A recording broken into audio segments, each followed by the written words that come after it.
that was what was he playing, right? Hard sacrificed Night Stalkers, Bat Riders. He wants to be aggressive, and if you can limit that, it puts Crazy on the back foot, who once again banned Lycan first phase. Is this hero good? I know he got buffed in a little. pubs it wins every pub. It just wins every pub. I don't play Lycan, so I don't know why he's so strong. He even got buffed a little bit now in the recent patch, so like he's winning every pub. He is a hero that probably Ace would like to play, right? So I guess you just get rid of it. You don't want to play against that. And we do have the Meepo banned out at last from Crazy. I was wondering if we might be able to see it sneak through, but no, that is going to be no Ace Meepo just yet. But you know, maybe one day we'll see it. Kyle, you mentioned that Misery likes to kill people. So how would you limit it? Would you limit it by picking heroes that don't die? Or would you try to react to his playstyle and punish him? I think you just need stronger lanes. I think that you're in a position like your Ember's getting abused against the Centaur. And more, you know what it is? It's just your lineup, we praised it because it made sense, right? But it also made sense to C9. They knew exactly what they had to do up against it, where the late game is the Dusa. Just kill his towers, right? And you have an Ember and a Bat in the side lanes that are both losing their lanes, and neither one of them really itemized to get involved early on. Game kind of plays itself for C9. If I'm Crazy, I think you just need better lanes, and you need more ability to pressure objectives early on. You can't just play purely from a defensive footing, and I was a little underwhelmed by the Chen as well, but again, you're playing against a 4-position Mirana. It just kind of removes Chen's ability to get aggressive in the laning phase. The Anch is a good start. I think that hero is effectively almost always good, especially in the lanes, and another Centaur. To me, he was kind of quiet in that game. Rather, we have been. His performance wasn't, but Snaking is arguably the best offlaner in NA.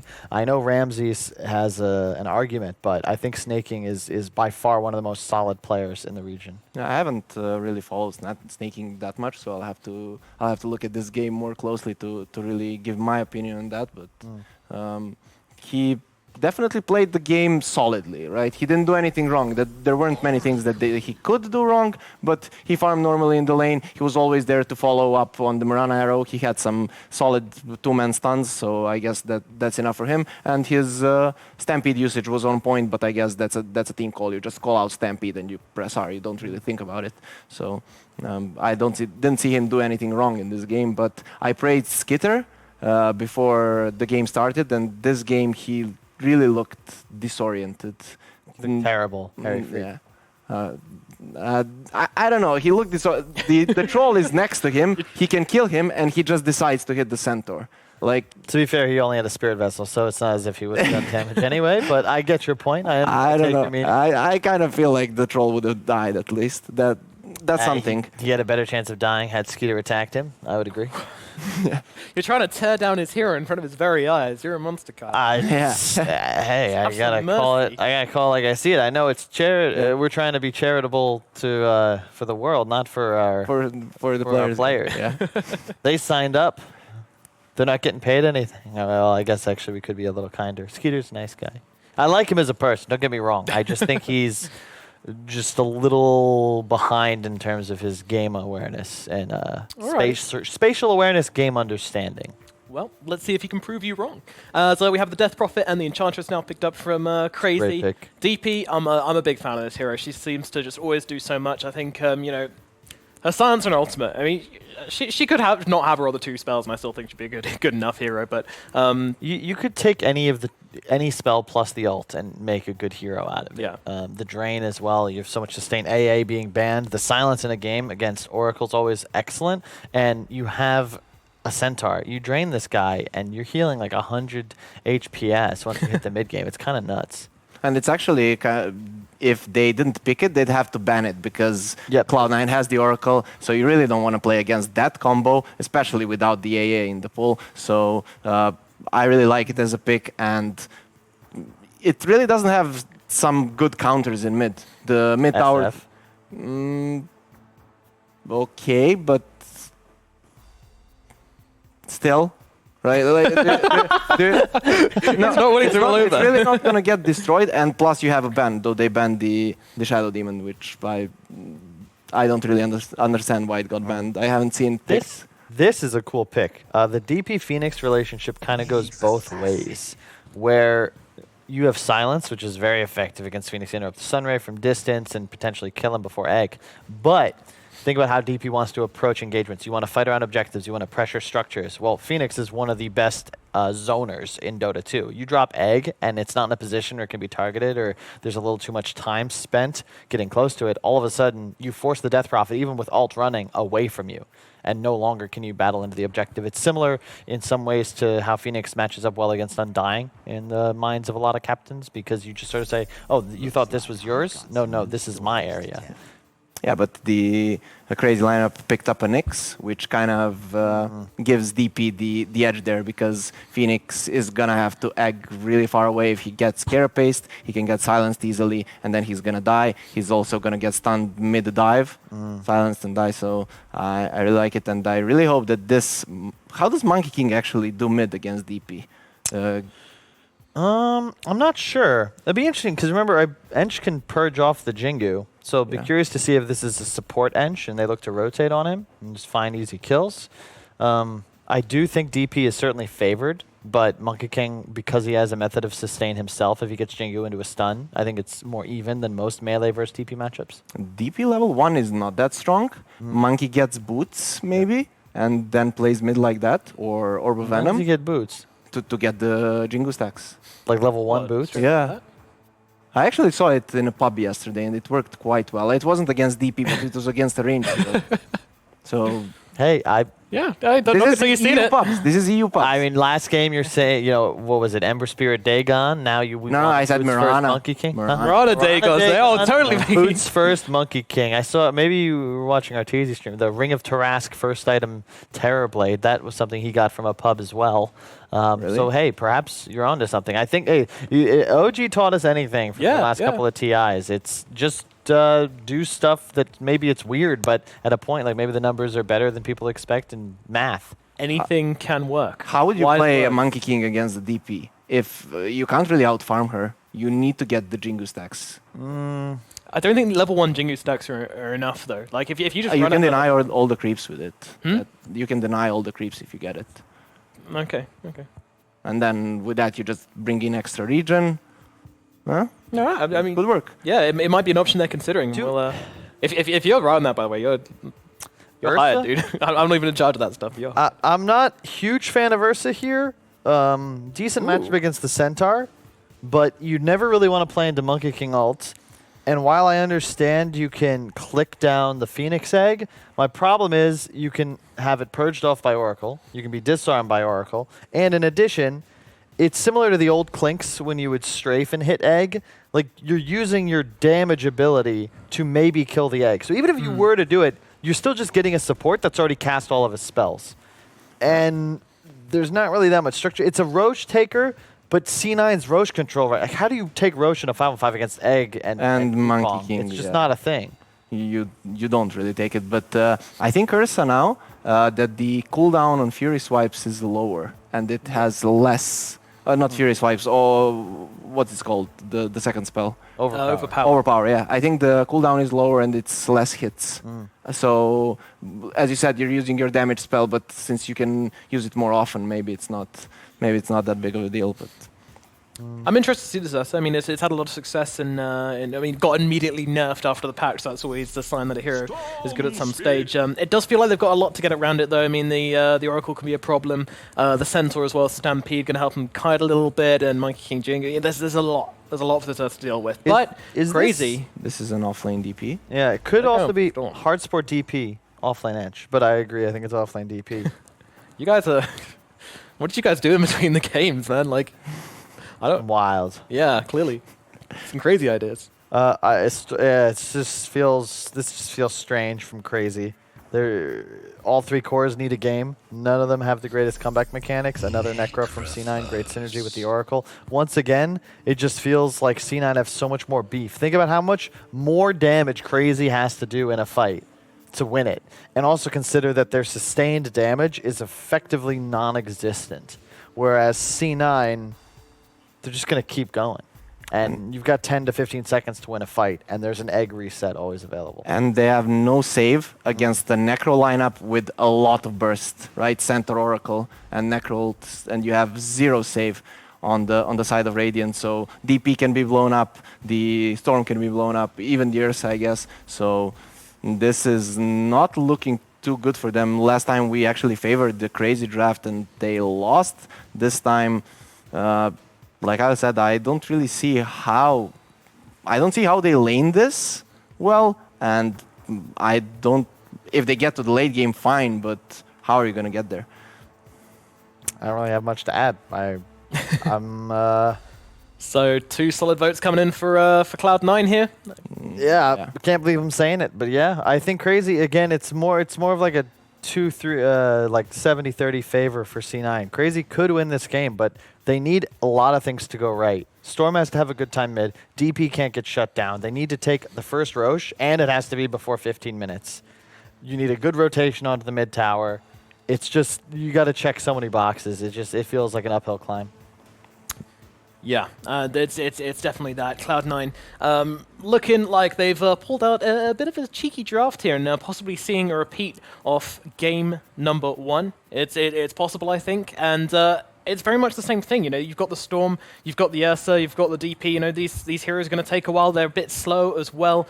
I'm not sure they're going to have enough. Crazy. Any final thoughts on this game? You know, any predictions? What game timer is this one going to end on? I can't say the game timer, but I thought maybe Crazy can go for an aggro lane with the Enchantress Ursa against the Monkey King. Maybe that's the way to play, and put DP against the Centaur, and maybe that way they have decent lanes and can survive the laning phase, so they can get to like 25-30 minutes, and at that point win the game. If they don't do at least solid in the laning phase, I can see this ending at like 25-30 minutes. Alrighty, thank you very much, gentlemen. That is going to be the draft for Cloud9 versus Crazy. How's the game going to go? Well, let's find out. Let's get into it. Moving into game 2, the panel seemed to be very much favouring Cloud9, but potentially an oversight, maybe not respecting this Storm Spirit. You got to think about this, the reach potential. There's not a lot of save coming out from Cloud9. When, if you actually do connect onto Oracle, he is your primary save. So this Storm Spirit, if he's patient in these fights, he's going to be able to locate this hero, and it's going to be a struggle for Cloud9 to potentially keep him alive. Does it matter though? Once you have this Necro, this Monkey King also pumping out damage, we'll wait and see. But I think this Storm Spirit, he's the one that unlocks this draft with the ability to go high or to take objectives with this Death Prophet. Yeah, absolutely. I mean, it's about the objectives, it's about the ability. Yeah, you're absolutely right. It's about the objectives, it's about the ability to push and the timings which Crazy going to have. I feel like we're going to have a series of small windows for them to have to find something to make Cloud9 bleed. Yeah, we saw it in the last game. Cloud9, they've clearly understand how they want to leave the laning phase and how they want to try and play aggressive. And you can see Crazy, a little bit of aggression here, trying to, yep, or self-purge, but he's probably just going to run away. They don't have another stun. Ooh, getting under the tower, but perfectly fine. Don't have enough. But you can see it, Crazy slightly adapting their style. They want to try and make the first aggressive move. They want to try and make Cloud9 go, okay, you have to react to us once. Because that last game, it was kind of a little bit too easy for Cloud9. At no point did they feel pressured to have to make any moves. They didn't have to do anything in reaction to Crazy. So yeah, I think Crazy, if they can utilize this DP, it's one of the easiest heroes right now to go, if we have ult, we go for a tower. If we don't have ult, we can relax a little bit. So Crazy, they've simplified their game plan so that they can actually take a fight to Cloud9. It's kind of like a flowchart with just one box. Ult up. Yes, go objectives. Yeah. No. It's a very binary playstyle that they're going to have right now. Indeed, indeed. A 0 or a 1 as Paladai having some fun with Moomiander here as he goes to pull the creeps away. Not much Paladai can do about this. Yeah, this is pretty much, we've all seen it in our pubs. I guess it happens in our... not all pubs. Does it? Okay, well... let's assume it does, but yeah, your position 4, let's say in the pro games then, you get your brown boots. Certainly seen in pro games. You pull your second creep wave, you put it behind tower, and then your off lane plays in front of the next wave and maybe gets the pull off. So you can already see though on the mini-map, the hard camp's actually blocked, so Crazy can't then pull their next wave just to kind of keep the lane in their favor. But again, nothing too surprising happening right now. No, once again, a slightly calmer start to the laning phase. Meanwhile, down at bottom, now we're going to be playing up against Misery and Snake King, teamed up with Skitter. Possibly kill potential could open up if they can find a couple of stacks in Sentinel, but actually Envy getting Brawl pretty low here in the middle lane as he's seemingly pulling the creeps around. wanting the Storm to CS under tower, it looks like? No? I think that was Bringing it just back a around? bit Okay. of misaggro there. He just got his own range creep denied as well. Interesting. Okay. Meanwhile, down at bottom. Another thing as well, though, when we think about the hero that Misery is now playing, Mirana, it's very easy to move around the map, but Phoenix, it's a little bit harder. You can't really make moves onto mid, especially on a Storm Spirit, like post level 6. And you're able to buy the Vessel as well in Phoenix, but it's going to be hard for him to have that kind of global impact that it felt like he had in that previous game.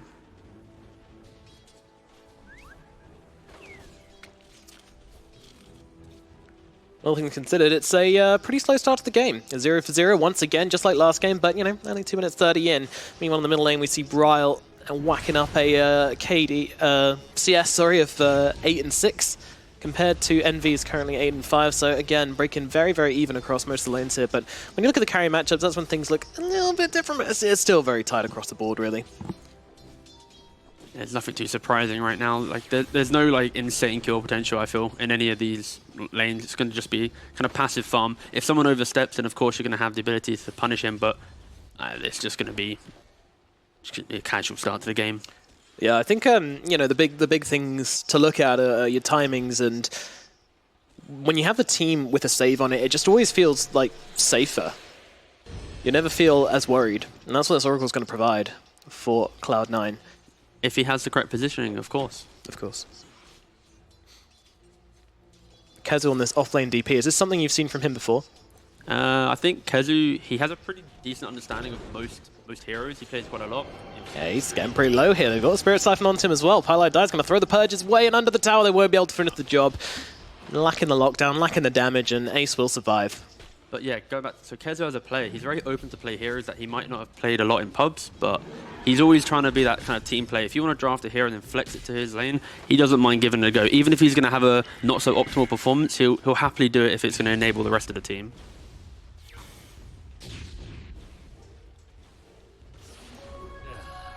Bryle mid happy just to farm up a storm, as it were.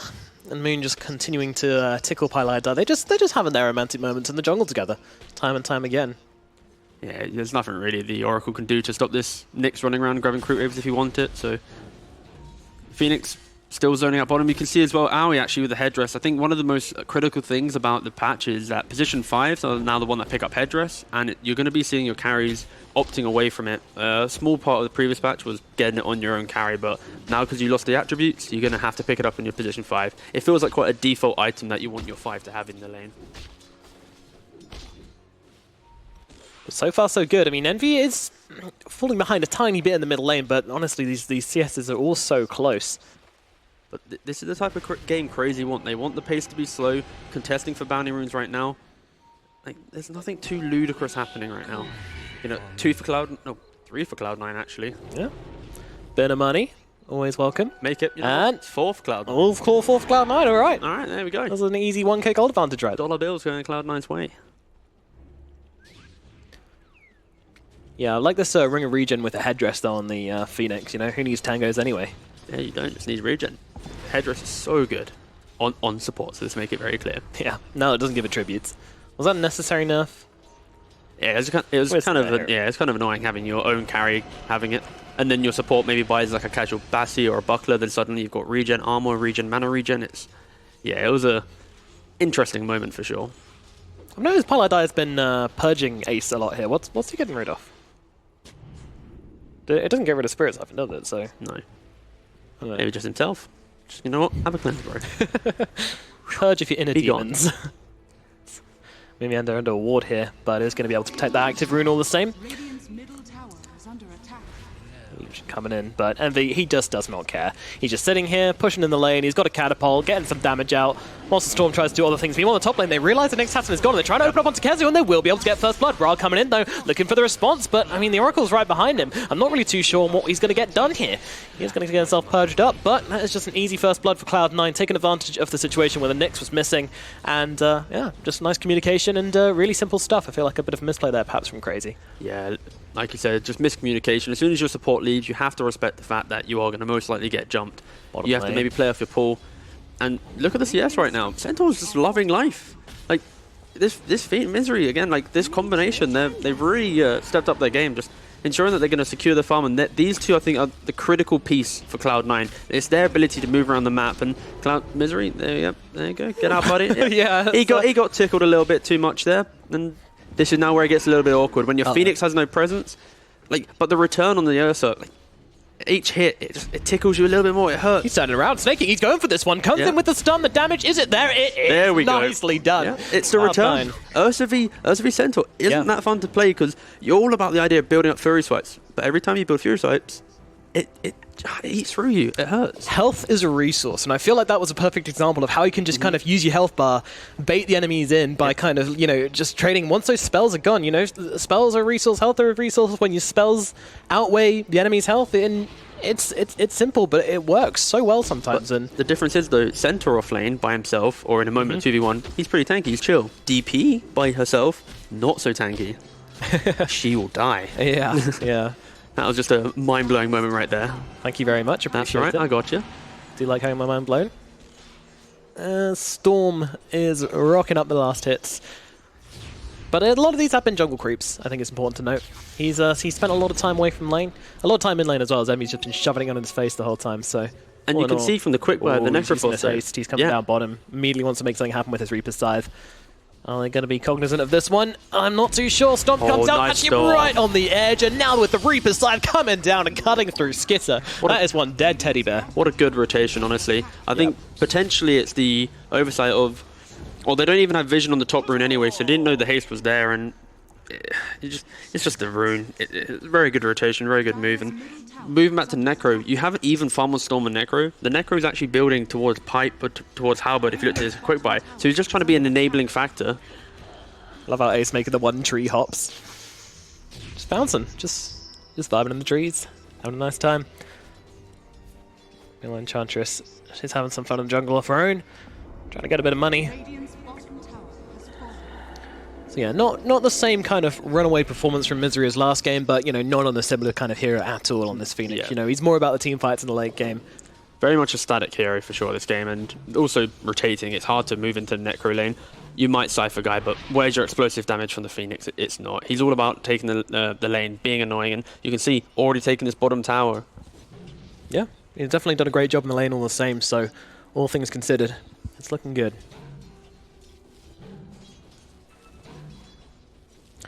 Coming on that 10-minute mark as well. There are lines being drawn here into the jungle. I Looks think, like Crazy go for a sweep through. Yeah, they're just trying to identify the fact that they need to own a part of the map. They've lost control of this bottom area. They don't own the outpost. They lost their tier 1, so they need to try and take something on the map. And as the line draws, it's like, all right, let's take this outpost, get the 10-minute outpost, get our XP our way. Let's try and maybe take this tower top. It's going to be a hard ask, but you can see the net worth. It's kind of a reflection of the first game as well. Like, even though this game's a lot slower, the net worth, it's so much. It's already 4K up for Cloud9. Again, I mean, this is the exact same thing. 5k gold at 10 minutes. It was the same thing last game. Yeah. And I think it's a key thing to note as well. Look, snaking, gravitating towards EE, allowing Misery to have a little bit more space. I think Misery as a 4, he likes to be a little bit greedy. He doesn't like to be a starve 4. I think Kyle mentioned it as well. He likes to be aggressive, and it's this sacrifice of snaking, opting to position himself mid. Look, he's already mid. It's a dual core at mid at 10 minutes. That's a Reaper's Scythe coming down. They're going to throw the Stampede down as well, but Bryle, he's managed to get the jump away, and now they're both stuck. Oh no, Kezu, he's going to pop the goats, and it looks like snaking shall drop. Envy not looking that healthy himself. He's coming on over just to make sure they can bring down Eternal Envy, and they certainly shall. A little bit of a wild play there from Cloud9 as they get themselves dual stunned under the tower. It just makes it really easy for Crazy to TP in the Death Prophet, get that first exorcism off, and now try and transform it into a tower in the middle tier 1 as well. But I think they've identified from the first game, it's this idea that Cloud9 are going to want to make these aggressive moves. They're going to try and play off like this dual core into mid, and sure, you rotate 5 heroes, but look how quickly they're now dispersed on the map. You've got farming mid, top, and back into the jungle. Like, Crazy, they're doing the right things this game to stem the bleeding. Like, imagine if the Storm had died there. Now you have no mid presence. One more hero takes mid, suddenly you lose a tower. But Cloud9, they know that this exorcism isn't up anymore. The big timing is gone, and Envy just going to do the exact same thing. Plow his face into Crazy's face. And Crazy's lineup, they don't like playing into instant aggression. They want to take maybe a 10-15 minute breather, and then they're going to be making that play. But when they're already losing multiple towers at a time. And when you look at Cloud9's lineup, Monkey King doesn't really do it. He's just free farming this entire time, just loving life. Necro, he's just kind of present. He's made that good rotation bottom. He's just farming up, buying auras. So you can see Cloud9 itemization is so key. And Necro going for the auras, Monkey King scaling, ensuring that he's not joining any fights, making sure that he's going to hit this 15 to 20 minute timing. Like, it feels like this game it feels kind of close, even though it's 4K. It feels like crazier within touching distance of maybe one fight going their way. But I think Cloud9, the tempo's slow, but it's very much a scary position for Crazy. They have to bring so many heroes to any objective to try and take it. This Ursa, again, look at him. He is role-playing EE. I've told you in the first game. He is honestly the best EE cosplayer out there right now. Doing a great impersonation so far. And Misery, not afraid to show himself, posture a little bit onto Crazy here. They seem to know something, and Brawl down in the bottom lane won't be involved in this this engagement. But look at the damage coming out. Oh, Misery, he's not going to get a chance. Oh, he is actually, as Oracle comes in from the high ground. Well, did he... I refuse to die. Yeah, fair enough, fair enough. One way to dodge the damage from Oracle ulti. I think one of the only ways to dodge it, actually. Could also TP back to base, just get the fountain regen, but it's not stylish enough for Misery. I guess he probably didn't have TP up being in that position in the map, but this egg though, this play is really good for Crazy. It unlocks his top tower. They will be able to try and make a move. Brawl already trying to play aggressive, knowing Reaper's Scythe coming down again from Envy. Is going to be enough though. Brawl running himself away all the way out the big log zip under the tier 4s, and he is going to be safe. It was risky. I was so worried that like the zip would land in front of the tier 4s and it'd be like boom, boom. Yeah. I was kind of expecting it, but yeah, he got the timing on it right. Yeah, a couple deaths from Cloud9 or just misplays that are allowing Crazy to have a little bit more breathing room in this game. And it's the deaths and it's as well as the misused ultimates, which they kind of need to be doing Kezu, more. why are you here, buddy? This is pretty crazy. Talking about misused ultimates, he doesn't have his ulti down right now. They use it to tier 1 tower. Nice Wasn't misused, but now they're looking to take advantage. Now he's going to be heading his way to the grave along with Kezu. Sticking around a bit too long there, I'm afraid. I think the rule of thumb is if you don't have ultimate, binary option, you don't go there. Snaking, he's got the hood, he's pretty tanky. Sure, you put a break on him, but we don't care. Look, he's got the wand. Yeah, Brawl a little bit too afraid to play this one right now. I'd like to see the Storm slow down his game a bit. I don't know why he's playing so aggressive. Like, he's already forced himself to zip deep into the base. I'd like to see him just hit creeps, accept the fact that his team's making the moves for him. His Ursa's opting to be kind of this sacrificial core. You need one core and Crazy to be the one farming, and if it's your Ursa and DP both trying to do the same role here, Kezu as an offlaner, he's a very sacrificial offlaner. He's going to want to put himself in positions to make that space. Just like EE kind of does this for the Cloud9 role, or even Snaking to some degree. But on Crazy, when you have kind of all three cores doing the same thing, where it's like, we're going to make this deep play, force a TP, who's hitting the creeps in the gaps? And this is probably the main reason why they're already 5k down at 15 minutes. Yeah, I mean, they've gone... Well, actually, they didn't get that middle tier 1 tower early when they used the Exorcism for it, but they've managed to take top tower, and the Exorcism should be up soon again, so we'll see if Crazy want to try and fight, but right now it's Envy who was seen. No, okay, they didn't have the vision on the next assassin there, so he's going to go out okay. Skidder being slowed down a little bit by Misery here. Misery's just trying to be super annoying. I think he's one of the 4 players that will just be...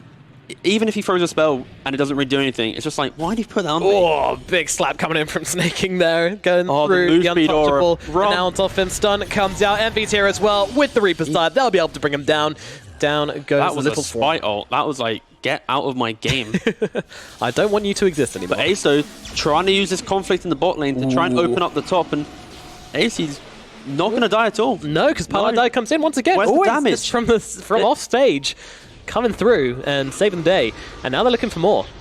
Will they find it though? Moon's going to come in. Uh-oh, Ace sticking a bit more than he's expected there, it looks like, as he immediately turns himself around. Brawl, though, he gets stunned up, but do they have the damage? They don't. Now the 2-man stance coming out from Kezu, and he's even popping the ultimate. He's looking to go here. Misery's looking low, but Envy happy to just sit on the front lines. You can Spirit Siphon me all you like. I've got heals for days, kids. Meanwhile, in they go. The ultimate comes out. Kezu trying to bring it down, and they will be able to do so with the help of Skitter. Envy now in some trouble. Housing to put the boat Ghost Shroud here, but they'll be able to control him up with the Electric Vortex. Snaking coming in, trying to help him out, but Science in response, he can't get it up in time. Wukong is going to come down, but Misery and Envy are already dead. It looks like Skidder might be dropped for Crazy here, so they're going to get one in response. Can they get more? Cloud9 now on the aggressive, and Ace is going to come flying on through, but Brawl meets him with a big fat wall of nope, as he is going to be able to take down the monkey. Yes, he will drop. Meanwhile, Snaky going for the TP out, hoping they don't have any stuns left, and they do not, so he's going to get himself to safety. But Cloud9, they do lose 3 in that engagement. It's a bit of a costly one for them. And again, ultimates used. You know, we're looking at the Exitum, we're looking at the egg. Overall, I think that was pretty good for Crazy. In fact, maybe even very good for Crazy. That it could have been a lot worse. I think it was both teams kind of showing how they're overextending in that moment. So initially, you have the Storm Spirit and DP there alone, and then Cloud9 rotate. They don't bring all the numbers instantly. When you look at the position of the fight, one team, Crazy, playing off of the Tier 1 TP, much shorter than the TP from the outpost. Of course, you have the Tier 2, just a little bit further back. So I think Crazy were able to bring their numbers a little bit quicker, just to try and be able to take that fight. And like these silences from DP multiple times, 2 silences in that fight, just ensuring that Cloud9 can't get out their damage in the moment in which they had slight numbers advantage. Like, it could have been so much worse for Crazy, but they're bringing it. The 2K has just come back. But again, Skidder, he is playing this somewhat sacrificial carry role. It's interesting to see. I feel like this style, it does fall off to some degree, but luckily this game, you have this DP, such a clean way to go for buildings. Bro getting stunned again. The Reaper scythe, but they have the damage. They do. He didn't die to the scythe, but still, that is the best, probably the only clear way that you'll be able to kill him. And now that you've killed the Storm Spirit, it unlocks the ability to just run freely throughout the map. Sure, buyback, but 18 minutes, he's not going to use that, that's for sure. Unless it's a crazily good fight for them to take. That was a weird pun. Skitto, he's got this... Ooh, Ace managed to get himself to the tree. I was just about to say, he's got this basher now completed, so he feels like he's more of a hero now, and immediately looking for something here. But I like Moon's build, though. He's going for the pipe rush. Ooh. Sometimes you see the media hammer, but this game it'd be kind of pointless. Let's be real here. Like every game we've cast in the past month has had a meteor hammer, Nick. The pipe, this is so good. I like it. It bridges some of this early. Oh, the bash on Misery! Misery! See you, buddy! No, he just dies alone in the trees. A sad death indeed, but Will's going to pay the price. He's trying to turn around. He's trying to fight him right now, using that in range, using that stage presence to get himself to safety, and he does get himself out. Kezu, though, he's not going to have the same luxury. And that was an Exorcism pop, by the way. Goes down immediately, gets nothing done with it. Pylite die. Not even going to die to Brawl on the backlines. Brawl could actually be in some trouble. Oh no, he tried to get rid of that purge, and now he's getting surrounded, but Mimianda coming to help him out as well. Going to throw out the stun, it's going to miss. Meanwhile, Snaking comes in, he doesn't miss with his. Stomp lands, meanwhile, Aoi getting off some damage on the side. They will be able to tear through Mimianda now, and they look towards Aoi. So much sustain from Envy, just sitting on the front lines, healing them up, and now Aoi just going to throw in his life, trying to stop them chasing down that teddy bear. Ursa gets himself out, Brawl gets to safety as well, but, I mean, Cloud9 now find themselves with a tower just sitting in front of them, ready to be taken. This is the playstyle. You're the most obnoxious 4 out there in this game. So when you kill him, you're like, guys, we finally got him! Yeah.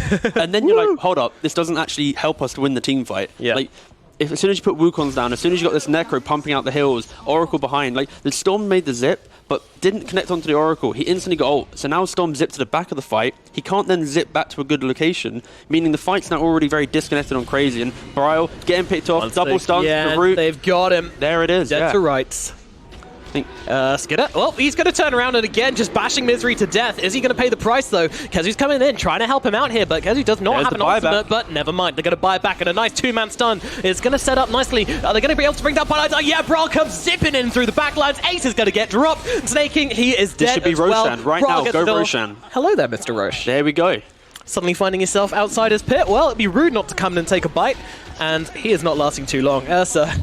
Yeah, I think Cloud9 maybe not respecting the damage coming out from Crazy. If they get that initial jump onto the Phoenix is that obnoxious hero who plays in these fights, throwing out the spirits, getting this defensive egg, forcing everyone to think about how are we killing the egg. When you kill him at the start of every fight, it's pretty easy. And when you take the fight just out of Roshan, I don't like the location right now of Cloud9's positioning. Yeah. Look at the vision as well. If we have a quick glance at the mini map, all the vision is in this bottom area of the map. They should be playing off this ward, playing off the fact that they can utilize this and punish how disconnected Crazy would be in a team fight. But no, instead they go straight into this top jungle and they pay the price. And they certainly do. Storm Spirit with an Aegis. They certainly do. It's probably one of the best ones. It is the best one. I don't think we can change my mind. One of those. You know? Some people make the case of Leshrac, but no, I refuse to take that as an argument. That's how it works in a debate, right? Aegis Daddy. And now smoke up on 3. Crazy. Just looking to see. I like this as well. You know, they kind of know where Cloud9 want to play. So they're smoking in. They're saying, okay, well, you have vision here, so we're just going to try and clear you out. And they'll be able to spy Envy farming. Trying to... Oh, no. And Ace farming as well. Yeah. Farming together. The communal farm. Real bros. But this is because Cloud9 understand that they're only in this weird position due to their attempt to try and be aggressive. And now they're like, you know, we don't need to be loose across the map. We just need to play together, protect our Oracle in these key moments. Phoenix doesn't want to get bashed straight away because he's just died walking up high ground. Like, if these silly mistakes don't occur, then Cloud9 are in a solid position. It's that, like you meant, we in this bottom fight, it's the sustain. Necro, Oracle, it's hard to kill. You got the Sunray from Phoenix. It's obnoxious to take a real team fight. But Cloud9 just lost a little bit of discipline. Cool, calm, collected. They sorted themselves out, and you can now see they're grouped up, moving back into this vision that they have in this bottom area of the map. Skidder gonna run himself forward, and in comes a big jump. Going straight onto the Oracle. Straight onto Pylai Die. If they could take him down, there's be a great start to the pipe, but they both get stand up in response. And now with the Wukongs coming out, Crazy have to back themselves away. Where is the rest of their heroes? Well, they are also on the run right now. Mimianda gonna slow them down with that Spike Carapace, but he has been slowed down himself, and now they're gonna throw down the Spirit Vessel. The damage coming into Mimianda. Mimianda gets himself to safety. They're gonna throw down the egg. Skidder's just gonna turn around and try and kill that one, but was it a bait? Well, they do get the egg down, and now they turn their attention to more heroes. Ace may be in some trouble, and look at Kezi with the ultimate, with the Spirit Siphons. A Siphon is going to come down and take down Misery as Mimianda limps away from the fight. Kezi trying to fight up into everybody. Brawl coming over as well. It could go anybody's way. Ace is going to drop though. Envy, he's going to get saved by the Oracle as in they come trying to bring him down. I think they've done enough damage to maybe finish the job. They certainly have. Envy drops, Snaking heading the same way as well. It's all slipping away from Cloud9 right now as they try to find the last hero. Pylai Die is going to be the target and Kezu is going to be the pursuant along with Aoi and the rest of his teammates, and he's kind of realizing what's happened. Tries to turn around for the cheeky kill, but it's not gonna happen. Full 5-man wipe, +1 because the Oracle nearly dropped to the front there, and that is just detrimental. I'm not gonna lie, I thought Storm had the Aegis. I totally didn't even realize that the Ursa had it. And it was critical, I think, in this fight. Yeah. You like when you have this jump, like you jump into the Oracle, the way that you save him is you have to drop Wukongs because that is the kind of get out of my fight. We're holding this area. And Crazy way to jump out. Storm just disconnect. Ursa, he just jumped away. And then with status resist on his ultimate, like they were able to take the fight so far back away from Cloud9 that once they try and run in, the egg from Misery was wild. It was just like, hey guys, I'm right in front of you. Do you want to hit my egg? He instantly dies, and from that point, yeah, twas a gift. And now, they're looking pretty good suddenly. Like Cloud9 making the mistakes to give Crazy that like lifeline that they needed. Well, smoke up. Cloud9 going to look for something here, and they're going to open up with the stun onto Aoi. It's an opening kill, but they're actually struggling to bring him down here. And now with the backlines, Misery, he's in some trouble. 2-man stun once again from Moonmeander. So on point with these. They're trying to bring down Misery, and will be able to do so. Now Bra chasing forwards for more there. He's got Blind Die in the backlines, and now the Ursa comes charging on through. They're going to try and use a defensive stampede to get themselves away. 3 heroes escape, but Envy, he is not so lucky. Being chased down, another stun from Moonmeander, keep him locked down, and now with that Ghost Shroud ending, Snaking has to jump in here. They have to try and save him, but Bra just bullying Pylai down the backlines. He's silenced up, so he can't save anybody, but nobody needs saving just yet. Pylai going to have to use it on himself. They will be able to bring down Bra. The overextends, drains himself out, and gets himself killed. Cloud9 managed to just squeak out a victory here, but now they look for more. Skidder's on the run, Snaking is chasing. Does he have the blink available? Doesn't look like he does. No, 10 seconds still up. So Skidder does get himself a bit of mercy, but still, a death on Bryle, 70 seconds out of the mix. That one hurts. Yeah, and it's because this fight is in a location where the Wukongs is also next to the tier 2 tower. So you have the protection of both the aura from your tower in the armor, and then you have the protection of just the control, like the safety of being inside Wukong's command, the damage that it kind of threat.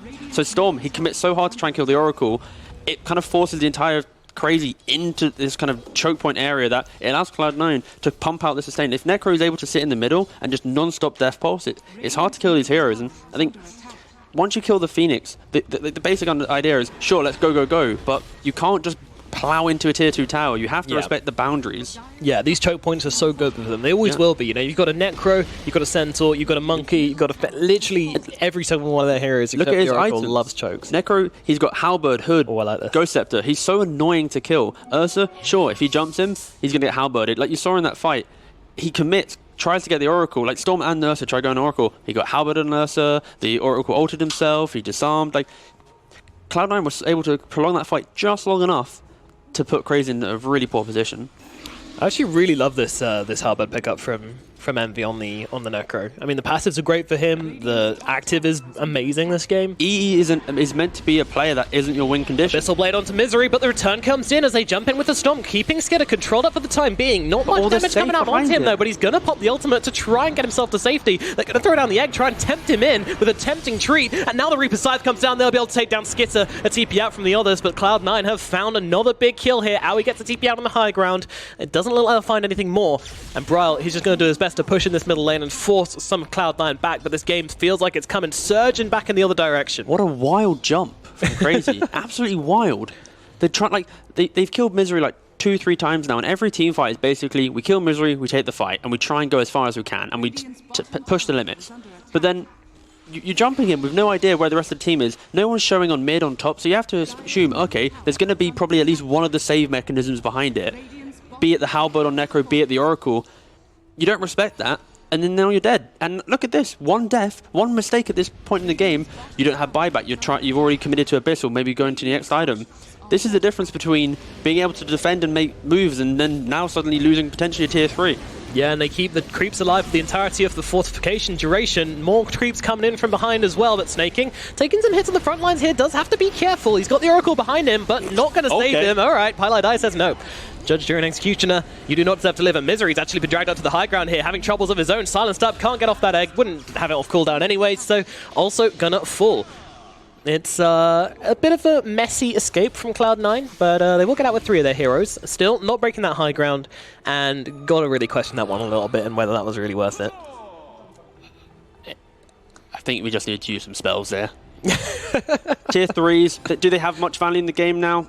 Not really. Sure, they defend your racks. You maybe get the fortification, get that split shot on a creep wave, but it doesn't open up like the old shrines like they used to. So committing that hard for the tier 3, I feel like this move, it could have been a test for the buyback. Is Ursa going to be able to think he has to commit for this? But you don't have insane building damage coming out from Cloud9. So there's this fear factor to pressure super hard. It really isn't there. So I think a little bit of a misplay coming out from Cloud9. Once again, kind of this game riddled with Cloud9 making mistakes, and it's making the game close at least.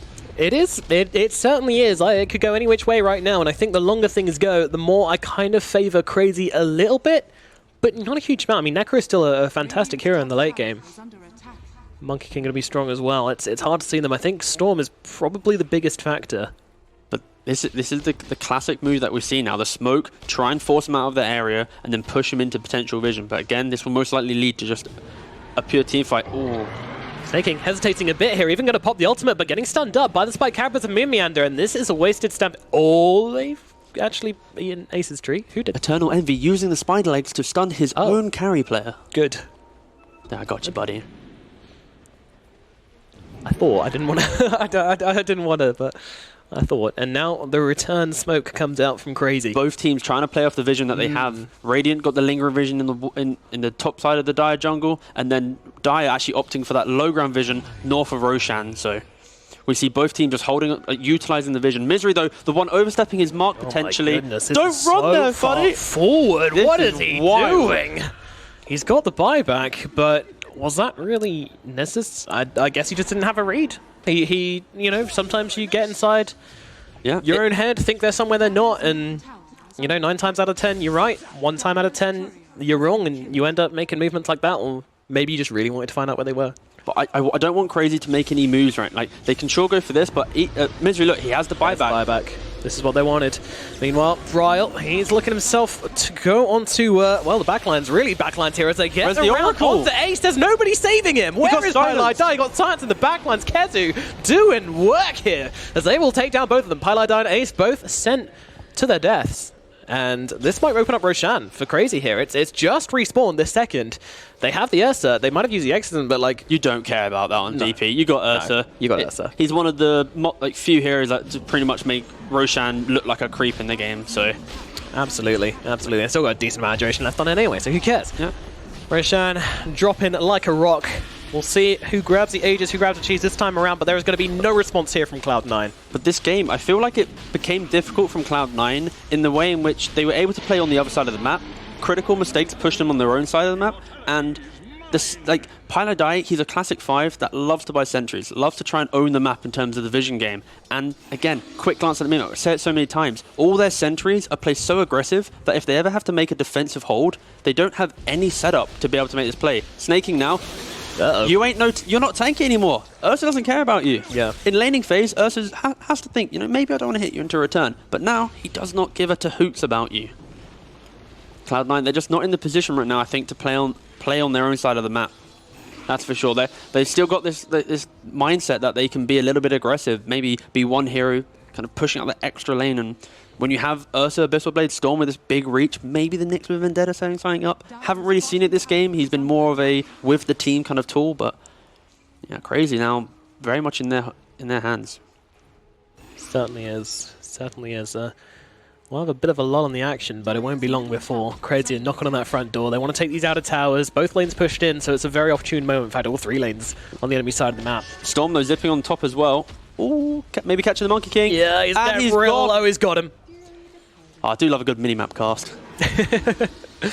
Went for the he grabbed that double damage rune, just immediately homed in on the guy, and Monkey King didn't stand a chance. And this is why they picked the Storm in this game. When you think of Monkey King, what does he not like playing against? Big reach, big jump. He wants to maybe push out the wave. When you get to level 20 and you got the points in Jingu, Magic Dance not Jingu, sorry, Tree Dance or whatever, Primal Spring, that's it, got there in the end. He can then clear out these waves quite quickly and defensively, but when you're not that level and you can't push them out so cleanly, you're going to get jumped.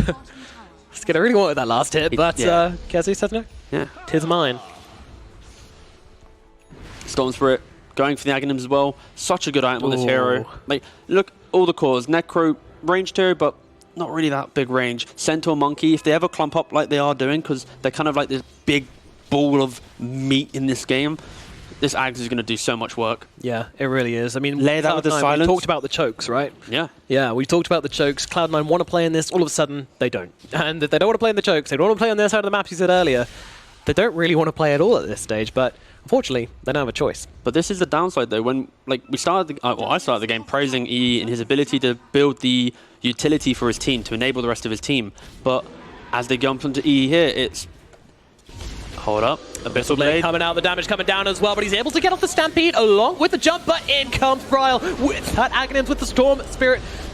Electric Vortexes, Ace is getting beaten down, the two of them silenced up, the save is going to come on, but it comes onto E as he heals himself as well. The Egg is getting a decent amount of work over the backlines, and Envy still surviving through this one. Do they have the survivability, Cloud9, to actually turn this fight around? It's looking unlikely as Bryle just jumping Ace, and now the damage comes in, another stun, another Electric Vortex onto 3, grouping them up, beating them down, and Crazy find themselves an easy triple kill for Kezi with 4 heroes dead, and only Pylodai remaining to defend this high ground, and, well, I say defend the high ground, probably just watch his high ground crumble here. Crazy, they've opened this one up. And there's the GG. I think I was kind of touching on this point where E's playstyle right now, he's going for Aura, he's trying to be this additional kind of enabling factor in the team. And your Centaur and your Necro, they're both trying to do the